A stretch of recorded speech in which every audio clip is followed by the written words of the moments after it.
Hello বন্ধুরা, সবাই কেমন আছো? আশা রাখি সবাই ভালো আছো, সুস্থ আছো। তো সবাইকে জানাচ্ছি শুভ সকাল।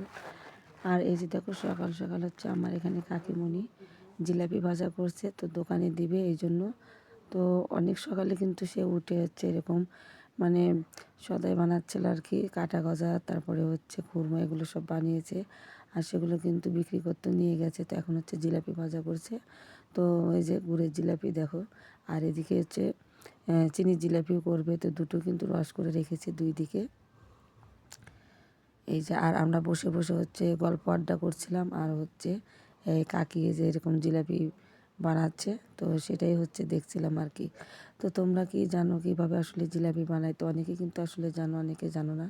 তো যারা কখনো দেখোনি তারা অবশ্যই আমার ভিডিওতে দেখে নাও, আর যারা দেখেছো জানো তারা তো অবশ্যই জানো আর কি।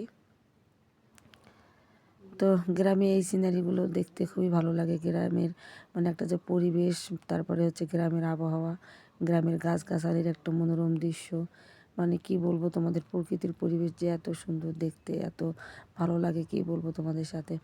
তো যাই হোক বন্ধুরা, তো এখানে হচ্ছে দেখো তো সেই জিলাপি ভাজা তো কিন্তু করছে। আর এখানে আমি প্রায় সময়টা, বেশিরভাগ সময়টা আমি এখানেই কাটাই আর কি, বাবার বাড়িতে আসলে বেড়াই আর কি, এই পাশাপাশি একটু যাই।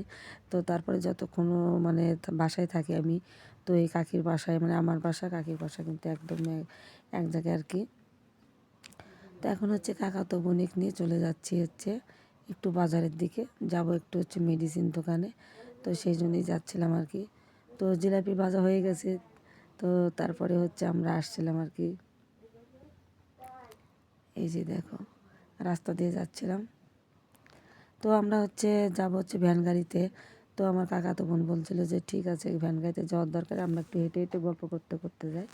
তো এই যে দেখো, হেঁটে হেঁটে গল্প করতে করতে আমরা যাচ্ছিলাম। আর অনেক পরিচিত লোকের সাথে কিন্তু দেখা হয়, যেহেতু হচ্ছে বাবার বাড়ি এলাকা এটা। তো এখানে কিন্তু সবার হাতে দেখা সাক্ষাৎ হয় আর কি, অনেক দিন পর আসলে। তো এখন কিন্তু আমি যাওয়ার পথে তো মানে বাজারে গিয়ে যে আমি মেডিসিন নিয়েছি সেটা তোমাদের সাথে শেয়ার করিনি। তো এখন হচ্ছে বাড়ি যাওয়ার পথে এই যে দেখো দই বানাচ্ছে। কে কে দই বানানো দেখো নি? এই যে দেখো দই ভরে রেখেছে, বানাচ্ছে এই যে। আর কথা বলছিলাম ওনাদের সাথে, ওনারা কিন্তু আমার সাথে কথা বলছিল, আর কি করছিল আর কি, আসছিল। তো এখানে দই দেখো, এই যে দুধ আরও জাল হচ্ছে। তো আমাদের এখানে কিন্তু দই বানাই, আর আমি সচরাচর এখান থেকে দই নিয়ে যাই। সবসময় যখন শ্বশুরবাড়িতে যাই তখন কিন্তু এখান থেকে দইগুলো নিয়ে যাই। এই যে দেখো, তো সবাই বলছে কবে এসেছিস, কী সমাচার, মানে কেমন আছিস? তো আগের থেকে হচ্ছে আমি একটু শুকিয়ে গিয়েছি। তো সেটা নিয়ে সবাই অনেক কথা বলছে যে শুকিয়ে গিয়েছিস কেন, কী হয়েছে, কী অবস্থা। এরকম কিন্তু অনেক দিন পর দেখলে কিন্তু সবাই এরকমই বলে বাবার বাড়িতে আসলে। তো এখানে দেখো আমি বাসায় ফাইনালি চলে এসেছি, আর এখানে এসে একটু চেঞ্জ করে বসে আছি। তো এই দেখো আমার ভাতিজার সাথে কথা বলছিলাম, ওর সাথে একটু দুষ্টু মিষ্টি কথা বলছিলাম। তো ও যে খাচ্ছিল, তো ডালিম খাচ্ছিল, তো আমার কাকি বলছিল আমাকে একটু দিবি, এটা নিয়ে ওর সাথে আর কি করছিল আর কি।